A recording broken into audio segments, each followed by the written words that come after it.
but it just sounded like drama. It was. I clocked out. I chose to do more of like the DC, DMV area as opposed to like college. Because it just gave me a little bit more peace. I feel like I met more people outside of college in real life doing what they were doing. As opposed to like people in college still trying to figure themselves out because it's too much. I didn't like that. It sounds like a headache. It was a headache. Especially when you're not into it. I mean, if you're into it, it's fun. I like what I mean, like fun in the sense that like I was more so one of those people that like I like to hear about those type of stories, you know? I know. All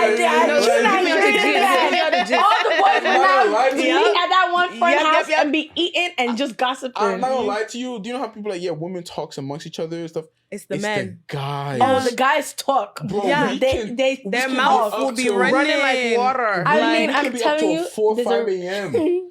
And the things I'll be hearing, you won't want to go to sleep, bro. I just be like, her?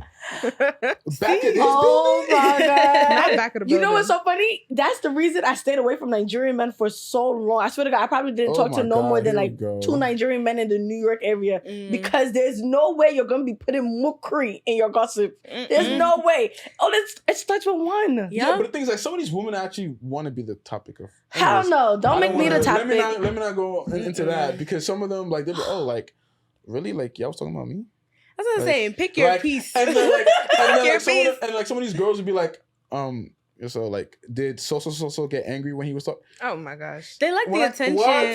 It's the attention grabbing. Yeah. And that's what I'm saying. It's like, it just becomes so normalized because like, you know, some of these women, like I have a lot of, you know, female friends that kind of think that way. You know what I mean? It's like, they want to know if they're being talked about or not. And at times I'll let them know, at times I won't for their own safety, right? Safety. Our protector in arms. You know, it's like, especially at times that you're kind of caught in the middle where like, you know, it's you know, maybe the person that she's messing with is your friend. And it's like, you're also her friend.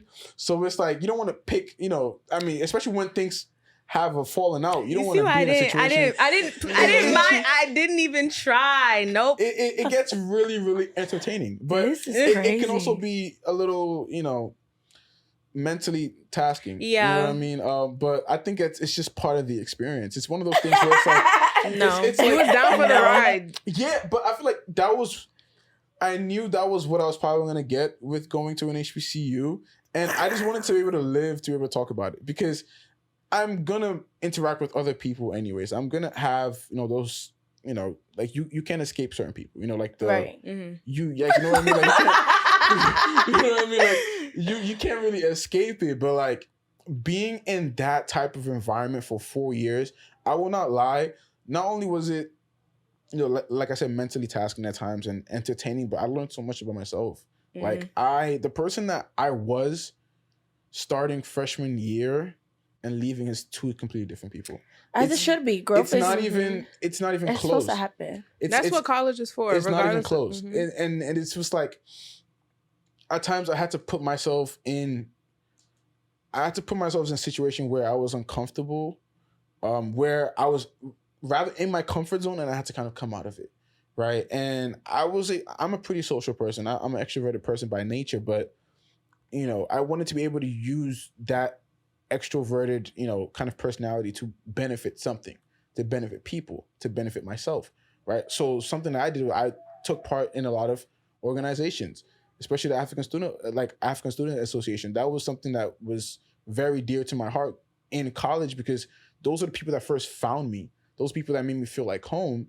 And I served that particular organization with intent because like, I want to be able to do the same thing for somebody else that is a lost, you know, Nigerian kid starting college. A first American Nigerian kid. You know, first American, and it's just like... A FANG. And it's like, exactly, basically a FANG, right? And it's just like, you want to be able to help that kid out because there were people that helped me out along the way. Right. Like, there were juniors and seniors and like, I'm still cool with those people till this day. Like, these are some of the best friends and it's like, we're in the same like career path. And it's like, if you didn't help me out when I was a freshman and made me feel comfortable, I probably wouldn't be where I am right now. Right. You know One what thing I mean? I would say is I think it allowed me to explore the different parts of my Blackness. Like, it for allowed me sure. to explore my more American side, and it allowed me to explore my Nigerian side as well. And it also allowed me to see that, like, no matter which way you cut it, like, you're not really as special as you think. And not even in a bad way. I'm telling you, somebody can relate to you on the most, like, minuscule level that you didn't even think. Like, a lot of the friends that I made from Howard, I didn't really make them until after most of them graduated. And I promise you, like, it's not the only thing keeping us together, but one thing that really, like, ties it all is, like, we all love Korean food. I promise you. And it's something so small like that, but it's like that commonality is something that you won't normally see, and you think, oh, I'm a little weird. Like, maybe I watch anime more. People say that. I don't like that. Or comment. I watch K-drama and stuff like that. Weird. Yeah, but it draws you together, and you kind of get to see, like, the different fragments of who you are in your Blackness. So I really like that. I like that. So you guys spoke about how, like, intentional you was with learning about yourself in the community. Well, especially being in Howard around other African Americans, the diaspora. Dami, we went to PWI. Do you feel like you had that same, you were able to make that same influence there? No. I feel as though when I was in school, all right, so the Black community in my school was really just the dorms. Those are all the people from, like, Brooklyn, the Bronx. Everyone was there, so I was able to relate to people in that aspect. But in my classrooms and, like, my study, all of that stuff, it was palm people.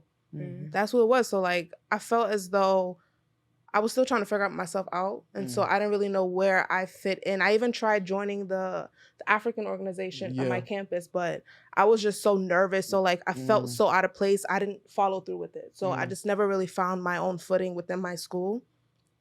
I feel as though after I graduated, taking myself out of that college mentality, college environment, I was able to see things from a different point of view. I felt as though I was actually in the real world. So I was able to, like, let loose and just allow myself to experience different things, to figure out who I am, how can I fit in this, and how can I continue to be myself without feeling so, like, left back and, like, in shackles, I guess is the word I could say. That's interesting. My experience was completely different. Like, completely. I think I was more purposeful with my intent with when I went in my community. Because, one, I was Nigerian from Brooklyn, and I was in theater. That was weird. Yeah. That was weird. Like, nobody there was African. Everybody, like, you had people from the Caribbean, but nobody was Nigerian. And it took me a long time to connect with the people in the theater community. And in the photography department, right? Because I have my degree in photography as well. I was around a lot more Caucasians. And I would be, like, to them, I'm the only Black female, right? There was no Black males at the time when I first started photography. It was just straight Caucasians. And then I had the people in the dorm where everybody was from Brooklyn. And it was weird because I wouldn't say it's weird, but it was like one thing while I was at college that really pushed me, especially about being Nigerian, was the fact, like, the people, the two communities that I'm in that I'm new to don't really know me. So a lot of my photography projects, evolved around being Nigerian American, right? I was like, no project that I had, you could tell that it was a Nigerian woman that did it, right? The Brooklyn part was kind of hard to do, but it's like they already know American culture. So I have a question for you. What? So Howard is known for being one of those schools with, you know, a lot of creatives, right? Quality creative. I'm talking people like, you know, you would look at some people and be like, wow, you are really a true creative. And it was just it was splattered all over campus, from the streets to the classrooms to even, like, sports. You would always find a creative somewhere. And as a result of that, the creatives would come together and, you know, they you know, like, they would discuss different ideas, you know, different things of that nature. How do you think, if you were to have attended Howard, how do you think your passion for being a creative would have evolved? What are some ways that you think that you would have evolved as a creative? I think it could have went two ways. For sure, I think I might have been discouraged because no matter where we go in life, we do want to feel special in some kind of way. I'd have felt discouraged because now I'm a little bit, because I'm around everybody that kind of thinks the same way. Versus in Buff State, I was the rare gem. Like, you go to the student gallery, you would know, like, this piece is all Mukri. And everything, nothing in that room can compare. I have another question for you. Do you feel like because you were in those spaces, like, you had to showcase that part of your creativity? Or was that your creative nature? I felt that's like, a good question. I felt like it made me want to learn more about my background. Because I felt like I grew up in the hood. I grew up in Flatbush. I lived in Brownsville. I lived in the East. I wasn't around a lot of Nigerians. Even now, with me and you finding out we both attend CNS, I told you I just started going. Yeah. You know, like, I didn't know about CNS till I got to college. You know, so I feel like Buff State allowed me to really dig deeper into being Nigerian. Because the one part I would say is that I connected with being Nigerian a lot more than a lot of other Africans, I felt. But I didn't express it enough. Like, because in school, being African wasn't cool. So I was, you know, I was a girl from Brooklyn. How I talk, how I walk. Like, you made a joke about me being African, I probably was fighting you. Versus here, it's like, okay, I could be a little bit more open and free about it. So it was more of, it was a learning moment for me. It was like, now I could be intentional on who I am. Like, because the person I was in high school is not the person now. Like, high school, you wouldn't have known I was Nigerian. I started to hide it. Versus in Buffalo, I felt like it was okay for me to be different. It was okay for me to be African. Because I was around more Africans, but different Africans, especially like Ghanaians, Senegalese. And you see how proud they are. And Nigerians are proud too.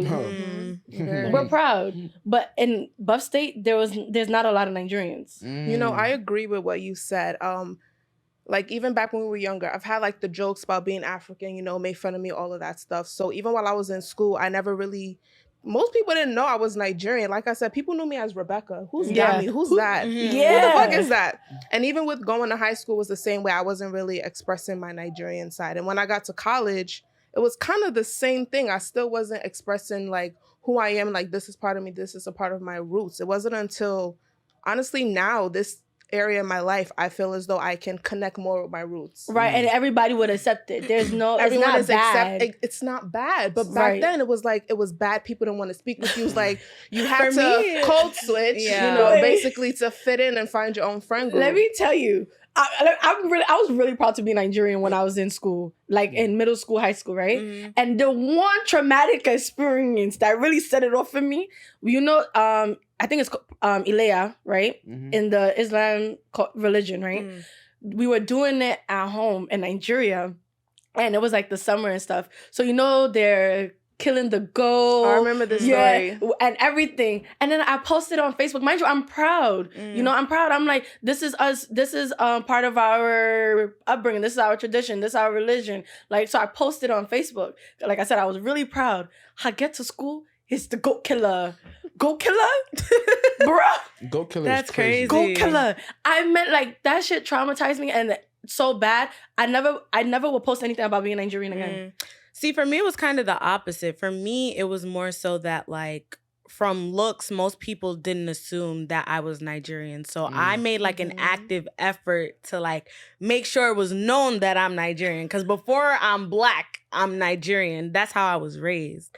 So when I went into, like, Howard, when I went into that space, I was more so thinking of, like, okay, like, you know, there are people who are African American, like, let me show them a little bit more of my culture. But then I got that pushback, like, with the food or with, like, you know, maybe certain events where we had, like, African Takeover Day at Howard where we would wear, like, native. And I remember pulling my native out and this girl just looked at me one way. I'm not gonna lie, I just had to fold it back and put it away. Wow. I said, you know, It's discouraging. Yeah, I'll pick that battle another day. And it's just like, for me, what Howard allowed me to do is kind of like segment myself and explore myself apart from my Blackness, apart from my Africanness, because they both already had a space there where I was comfortable enough in those individual spaces.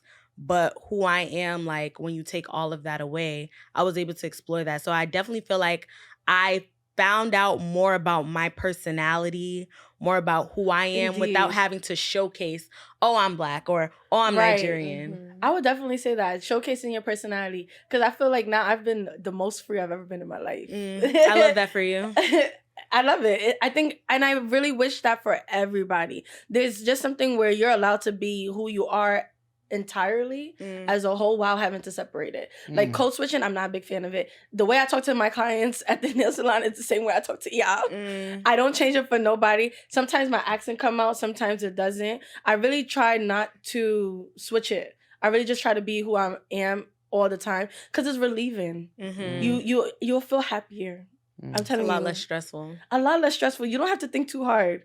If they didn't understand it, just let me know you didn't understand it and we could communicate it in a different way. No, literally. Okay. Communication is key. Okay. I kind of wanted to do communications at Howard. I did, actually. She actually, majored in communications. I tried to do my master's in, the pandemic and shit. And there was something about like, they took away the program. I know, it's heartbreaking. I love the communications. I love communications. It was honestly my favorite. I feel like there's a lot of women at Howard that were like communications. So I was like, they call the School of Coloring. What is communications like? Like when you major communications, like what is that? Well, the way Howard has it, they have strategic, legal, and management communications. So you can pick. You do management, you do legal, you do strategic, which is like planning and stuff like that. I did legal communications, so most of my classes were like law-based. I was about to say, I should come bring you my contract before I sign it. Please bring it. Because you will understand it better than me. Yeah. So it was more focused on that. But I feel like the communications department had a lot more resources, like in endless things. They have, what was another major? TV, journalism, and film. Right, that's They had that as a major. And I think, those were the two majors, if I'm not mistaken. And then they also had like PR. Okay. But it was just so much more because, like he said, Howard is very artsy. It's very artistic. So they put money into that. Yeah. And they didn't have the College of Fine Arts originally. Like, that's something they just started. So most of the artistic kids would go into like communications. Yeah, because College of Fine Arts used to be part of College of Arts and Sciences. Right, that's how it was when I applied. So now it's its own, separate, college on its own. So I feel like that's how we're saying, okay, like we've heard you, right? Like when I think about the funds and the resources that kind of go into certain programs at Howard is usually like within the creatives, kind of like communication at times. SOB, School of Business, Money Gang. I think the school gets a lot of money from a lot of these businesses. That kind of come to Howard and they try to get a whole bunch of students to work, basically like recruitment. They need their Black kids. And it's like, I kid you not, that was why I said like with opportunity, Howard is, I would place pedestal. I would place Howard on a pedestal in regards to opportunities in contrast to other HBCUs. And the reason why I say that, and a lot of people hate that, but unfortunately, it is the truth. And I personally don't like that it is that way, where it's like when people think HBCU, what's the first college that they think about? Howard University. Yep. Yeah. And then it goes Spelman, Morehouse, kind of it starts to trickle down, right? And it's like, whereas everyone knows it's just the same thing, but you kind of have to, there's a certain point in time where you kind of have to take advantage of that, right? And it's not anything that it's not anything that is within your control. There's not much you can do in your control, right? But it's like, as a student, as a Black man, as somebody that is looking to, make use of my life, I have to take advantage of it, right? I would highlight one particular event in regards to opportunities where it's the career fair. The career fair is one of the biggest days on Howard's campus because it's in an open space. There's 500 plus employers. Basically, if they could grab you by the shirt, they will take you. They will grab you by the shirt. Real. And it's like they want you to come and hear what they have to say because they know that there's another competing company, maybe just 20 stations down, that are also looking for that Black talent. So it's like, it's a double-edged sword in the sense that they're looking to fill quotas, right? But you get to take advantage of it as a Black student. Say, listen, I understand I'm trying to fill a quota for this school, for this particular company where it's like, okay, we need a certain amount of Black people because, to help diversity and inclusion. right? And it's like, for you, it's like, you kind of know that as a subliminal thought, but you're like, whatever, I still get the opportunity. Yeah. Exactly. You have the opportunity because a lot of people don't have access to opportunities like that. Exactly. So just you having that one foot in the door is like, I'm going to take it because I need to advance my life. You know? Exactly. So it's like, that's what I mean. Like, it's like one of those, like, it's a necessary evil. You know what I mean? Because it's like, you know that these people just see you as just a number. But like, for you to get to the next stage or next level in your life, and then you can bring people up with you also. Exactly. And that's the beauty. That's one thing I absolutely love about Howard University, is the fact that there's a lot of camaraderie, right? When one person, you know, does something big, you know, that person does their best to include others.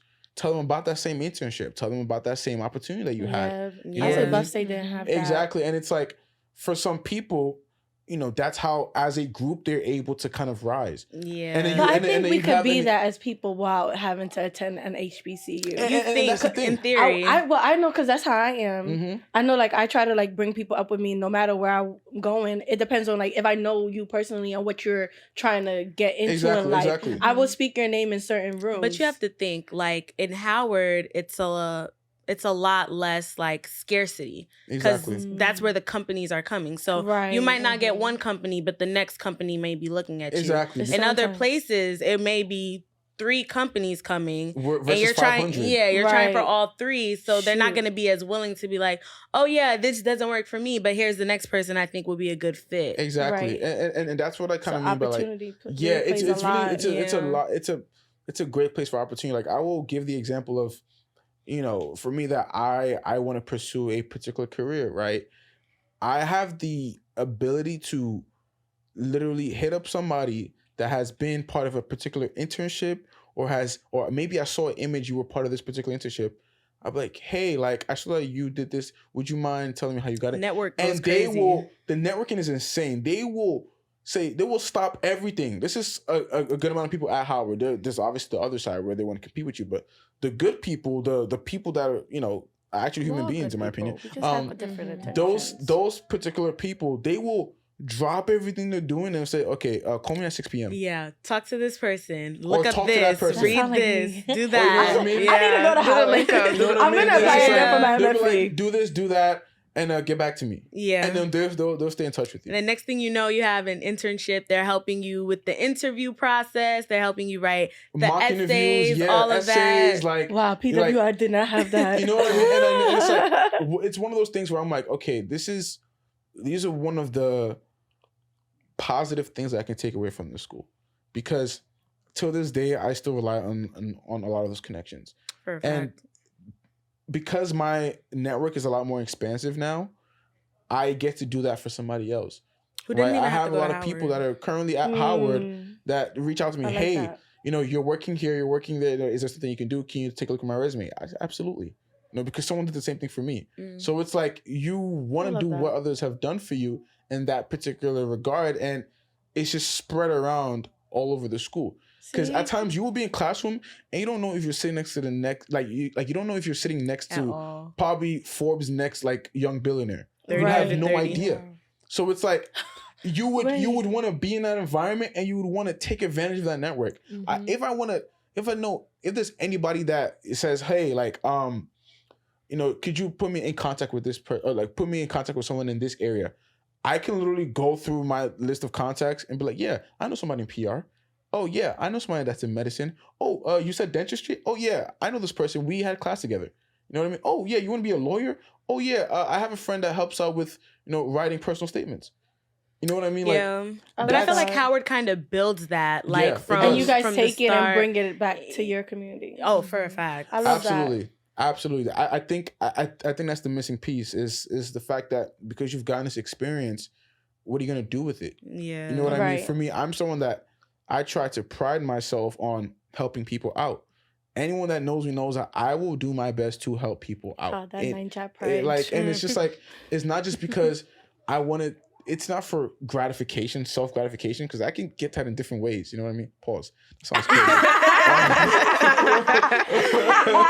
But yeah, anyways, that was a crazy statement. But you know what I mean? Like he said it out loud. He was like, it did not sound the way it sounded in my head. That's not really coming out how I really wanted to come out. But you know, like I'm doing it because somebody else has done the same thing for me, and I feel as though it's an obligation to do that. I feel obliged to do it. Yeah. And it's like, it becomes a responsibility because it's like you're being put in these shoes of your, I guess, quote unquote, your predecessors, where they were basically they were sticking out their necks for you. Yeah. I know people that were sticking out their neck for me. Like, I'm talking 4 a.m. conversations about how we're going to make it. Like, I'm still in contact with these people till today. And some of them are literally at the places where I want to be. Some of them are in med school already. Some of them are in residency already. And it's like, wow, like, I'm next in line. And then I have the people right behind me. They're like, just trying to get that internship in college. And I'm like, I have to help them out. Yeah. Because I want to see them in my shoes and the shoes of my predecessors. This is definitely given. What is this thing, that brunch that Jay-Z be holding? That's the vibe right now. No, let's not talk about brunch in DC. Hey. Okay, look. That is a whole other conversation. That's gonna get a little. We will have to save that one for another day. Yeah. But I'm really liking this. You guys, even though like there were some cons for going to HBCU, I felt like you guys made me want to reapply again. No, you should. I still need to get my master's. It's one of those experiences that like. It's going to be different for everybody. It's different for everybody, but you only get it once. Yeah. Right. You only have one life to live. You know what I mean? Like, you only get that experience once. And it's like, you know, I listen to some people that say, yeah, I wish I went to an HBCU.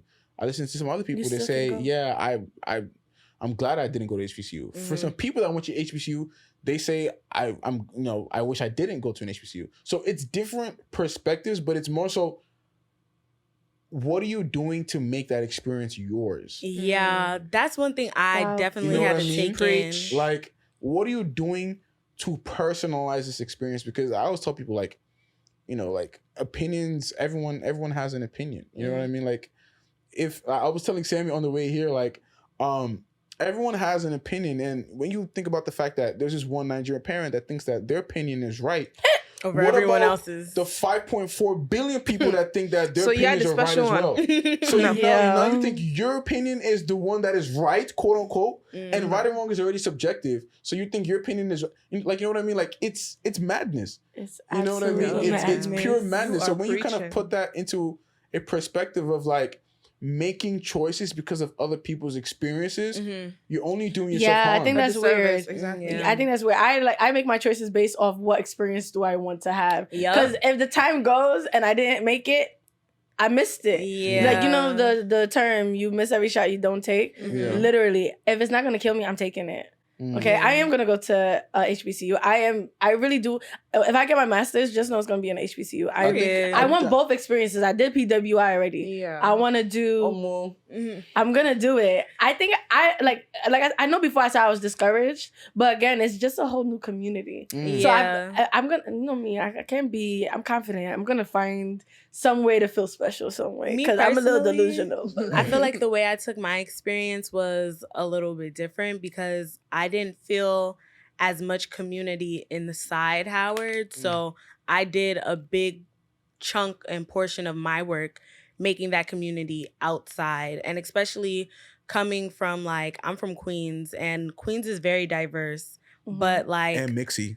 Very mixy. But a lot of people will tell me, like, even now, they talk to me like, oh my God, you went to Howard, you did this, you did that. And I'm like, y'all went to Howard too. Y'all don't know. Y'all went with me. Oh. So I be trying to tell them. Really? No, I really be trying to tell them. You were low key. Yeah, I really be trying to like bridge that gap because not a lot of people had the opportunities I had to even get me there. Right. And then even when I was there, a lot of those opportunities, it wasn't even like I have them because I'm there, not because like other people don't deserve them. So it's like kind of bringing back those opportunities in any which way I can. And not only being that kind of like connection within the Howard community, but outside as well, because it's like, you know, not everyone could have the experience of going to an HBCU or could have the camaraderie from, you know, just their community, wherever it is.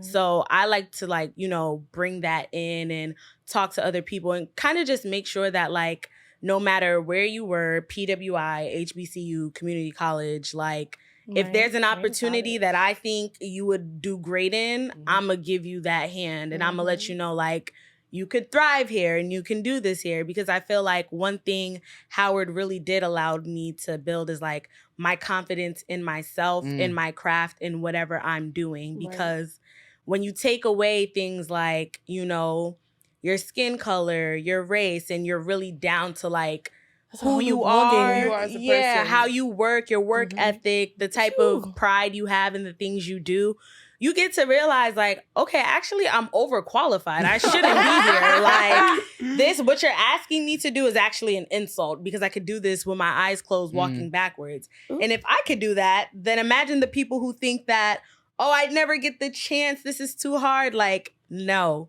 Trust me, you deserve it. You just don't know that it exists. So kind of being able to give that, spread that all around and not just keeping it like within that little Howard bubble is like very big for me. And even so, with Nigerian parents, it's not like they talk to us about HBCUs. Oh, my mom hated it. Never. Like, I never heard my mom bring it up. I didn't know what HBCU was to my senior year of college, to my senior year of high school. Me either. And it was just like, I didn't know that there was this world that exists where it was just Black people at an institution, at a higher institution. You know what I mean? And it's amazing because y'all did not catch what I said. The Black people at an institution. Black art institution. I'm thinking institution like prisons. No, we didn't catch it. Oh yeah. Well, rewind.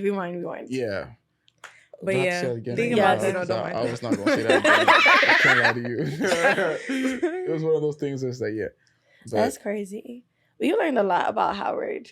And and the experiences that come with it. And I'm pretty sure there's still more to talk about. But we're going to have to bring it on a part 2. Oh, absolutely. There will have to be a part 2. It will have to be a part 2. Facts. There will be an HBCU love little segment.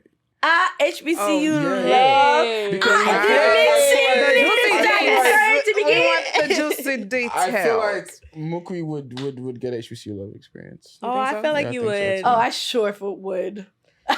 You know, I sure would, but I ain't with the drama. Gonna be at Howard homecoming. She gonna meet this one dude. Yeah. That that was an alum. An engineer. It literally be like that. Homecoming is another breeding ground. You meet them after the fact, not when you're in it. Yeah. After. Let me go to homecoming. Breeding ground. It's Let me go to homecoming. When is it? Yeah, I've been trying to invite you for like last 2 years now. I know, right? You have. I don't think it was God's time. I think if I go, I will find my husband. I kid you not. People literally go there looking for husbands. Like, and it's just like, they should close their eyes. Listen, you got to plan for the future. Because like you said, you never know if you're next to the next Forbes, what is it, 100, 300 list? Yeah, top whatever. Yeah, like. You never know. You never know. Facts, you never know. But. I'm already excited. I'm going to see it. This girl's delusional. She's already thinking about who she's going to meet.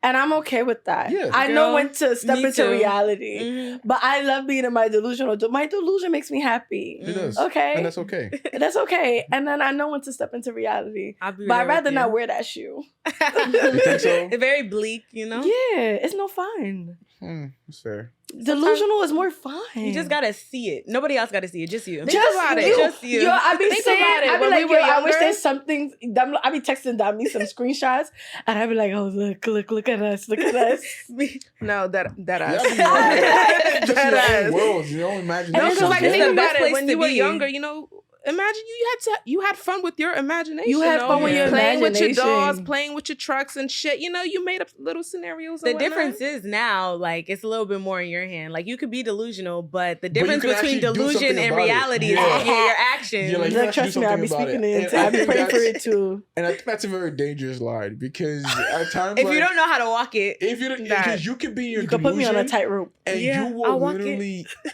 you start to like make your delusion your reality. And you will start to live in it, and it's like that's where some things. But isn't that like manifestation though? In theory, but manifestation could be, you have to do it in practice. Positive and negative, right? Delusional could be positive. We want positive delusion. I have positive. We want positive delusions. But that's exactly my point. Is that like you have the ability to turn that delusion into reality. It all depends on the person's mindset. Like if you're in a stable mindset and you can actually be delusional and use that to your advantage, And that's different, but we don't want the other side. Delusion has always worked for me. So Delusion has always worked for me I can't too. say too much. Okay. It's only delusional until people start coming to you saying the same thing you were saying to yourself in your head. Bro, really? I was thinking that same thing too. Exactly. Like, now I'm not crazy no more. Now everybody sees it. Yeah. Now I need to make a whole new set of crazy. What? Yeah. So just add to the crazy. Yeah. Why not? Crazy squared. If everybody could see it, it's not crazy anymore. It's not. You think so? I'm not gonna lie. I'm kind of afraid that when I get like old age and start hitting dementia, I'm really scared. I'm actually really scared of what delusion I'm gonna be living in. Dementia will come on you in Jesus' No, name. God forbid. But like, I'm also realistic with science. Like that shit does happen, and my memory's already fucked up. Hey, I won't be surprised. I just have my own health concerns already, and it's okay. Sure. I'm just saying, like, you know, like when people go through dementia or what is the other one called? Alzheimer's. You know, they kind of like start living in this whole reality. That's how and a whole new reality that you probably never participated in. I really would. I really is crazy. That's how I was saying. Can you bring the yacht up? And I live in Texas. Can you bring the yacht? I'm ready to go for a stroll. They're like, I don't know what delusion I would be living in at that old age. Yacht up is crazy. Yeah. The mansion got boring. Can you come pick me up in the yacht? Actually, call the private jet. Yeah, can we go to Morocco? We out. And it's okay because one day we're gonna go to Morocco. Okay? Oh, I'm actually going there. Not too much. Oh, you see how I be speaking into existence? I'm telling you, the delusion works. I think we're sharing the same plane. I'm telling you, man. I think next month. That's crazy. It's only delusion. I could have named any happens. other place. I could have named any other country. I don't even know why I said Morocco. I swear to God. Please. I'll send you pictures. I'm gonna be happy. I'll be there. Spiritually, I am there. Okay, but let's bring this to the show to end. I think it's been about an hour, but it's okay. This was a good ass conversation. It was. You know, and I really can't wait to learn more. Like, and I can't wait to see how y'all gonna grow from this. Because when we come back, we don't know what you're gonna say next time. Facts. We don't know where you're gonna be in your life next time. First of all, we might not even be in the studio next time. Okay, let's see. Let's see. Let's live in this delusion. Let's just see it. Next time we're gonna own the building. Period. Girl, we're gonna own the building next time. I like you. Yeah. I like you. You took too long to introduce us. Okay. What? Too long. I have a lot of friends. I know, and your friends seem dope. All my friends, I love my friends. They're all good. Like amazing in their own ways, man. I love that. I love that. Yeah, both, it doesn't matter, male, female. I mean, like, they're all themselves. You know what I mean? As they should be. And I think it's the fact that they're unconditionally themselves. Like, you know what I mean? That's what I like. I have this one friend. His name starts with T. And now he's giving the clues. His name starts with T, and he's an international student. Oh. And he's always going to be himself. It does not matter if the sky is falling. This dude will take off a shirt at a Davido concert. He doesn't and he's done that. That's why. Anyways, shout outs to you, T. Shout out to you, right? But yeah, so it's just like, all my friends they're really nice people. I know. I'm nice. You're nice. She's nice. We're all nice. What happened to you? You cool. I'm sorry? What happened to what? Nothing. You're nice. Nothing. Nice. What you mean? I am nice. Yeah, you're the nicest person I know. So we're gonna bring this to an end. It was lovely having you here, BAMI. Yes. And it was nice having you here, ANJOLA, even though it took a long time coming. I'm so happy you came. Okay? I'll be busy. Okay, and as you should be, Booked and busy. Booked and busy, as you should be. But you made time for us, and I really appreciate that. Thank you. I always appreciate you being here. You have no choice, and I appreciate that. No choice is nasty word, bro. It's not. She don't. We're in this together. She don't have a choice. It's literally yin and yang. 1 + 1 = 2. Exactly. She has no choice. Tom and Jerry. Can you imagine what I'll be talking about if she didn't come here? I'm just saying. How to be delusional 101. Literally. LOL by yourself. You're looking in the camera just like. Oh my God. We had a conversation. We have a clip of me talking to myself. Oh my God. We do have one. Really? And I was just talking pure nonsense. Oh my God. For 40 seconds. Hello, guys. Welcome back to, the MUKRIMAT show, the one and only. Man.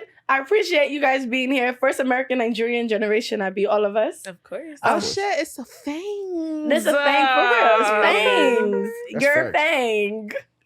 I wish I grew fangs off. No, your mother. They will call you a witch and stone you. Okay, it's not happening. I've always wanted to have grills. It's okay. You can have a grill. Like, come with on. the thing? Who is it? Elijah and Elijah have the silver tooth. You can have a grill, okay? I just feel like, actually, I couldn't do it. I wouldn't take myself seriously. Like, what the fuck am I wearing, bro? Man, don't give me a grill. That's how I be shining my teeth. I be here like this. You see that shit? Yeah, man. Yeah, really, really. But it was lovely having you guys. Yes, thank you guys for coming on, sharing your perspectives. It was really nice hearing about, HBCUs from from your perspective, because I don't know anyone who's been to any kind of HBCU. Really? So no, you do. Pull up to homecoming. Oh no, that has something there. Homecoming. Yeah, that's This when you're gonna right? get the real experience. 2023, right? 2023, right? Yep. Yeah. October. We out? Every October. October. right Okay, before so my We birthday. out. Okay, we out. You gotta You go. have to. At least come from one of the events. No, don't worry. I'll be there for the whole I'm weekend. staying for the whole weekend. Oh, because people usually Come to tailgate. See, I have- tailgate is Saturday. I That's love the main event. football. Yeah. But Oh, we don't one actually even watch goes the for the game. game. You bro. guys don't go to the game? No. I mean, no, They because there's a usually massive lose. parking lot with 10,000 people. And Oh, because you guys just tailgate I it. just be like talking and shit. literally, like, I kid you not, There'll be, like, TV the screens football up. stadium is nowhere near like the The tailgate, tailgate. location. It's a distance. That's It's a stupid. pretty a couple because hills. people come for tailgate. No one really cares about the game unless you got tickets for the game, and those are already scars. So like, Yeah. like, Okay. I'm pretty sure they have a screen up at the tailgate, right? No. no. You What gotta type walk. of tailgate is You gotta walk to this? the yard. It's a lit tailgate. It's a We not there parking for the lot. game. We there for the tailgate. It's a We there for the parking lot. vibes, okay? Yeah, it's Yeah. a parking lot. There's different tents with different Bro, types of that's music. like that thing you took me to when I came up to Buffalo with you and Angelique on her birthday. And we was in a parking lot yeah. just Okay, jamming. okay. Good That's I know what the it vibes. is. I know the vibes. Each tent is different Mine was music, more too. hood though, but like yeah, it was more hood though. I love my hood rat shirt. But no, With my hood let the rat people know friends. where they can follow you on Instagram, your socials, all of that I literally information. forgot. You want to go I'm first? screaming. You can follow me everywhere at Everywhere. She's So BAMI, Instagram, YouTube, TikTok. Oh, YouTube too. All that. That's Yeah. interesting. I only have Instagram and Twitter. Please That's don't fine. follow me on Twitter. You'll see some. It'll just be sports. So why there. will you bring it up? I know, right? But Instagram, Now by fire, by force, they have to find you. No, they won't find me. In Jesus' name, amen. My Instagram is just Jola JOLA.ADEE 2 E's. Okay. Yeah. And you know you can find me at its_MUKRI, and that's on everywhere: Instagram, Twitter, and TikTok. TikTok. And I don't use Twitter, so it doesn't even matter. And you guys can follow me on all social media platforms at That Queen Beck. And also you can stay updated on the FANG Podcast. We're everywhere, literally. Most everywhere. importantly, the FANG Podcast. Okay, FANG, FANG. The one and Mhm. only. Okay. Facts. The one and only. One and Yes, only, that's man. true. And with that, we're gonna bring it to a close. We wish you a good day. Peace out. Bye.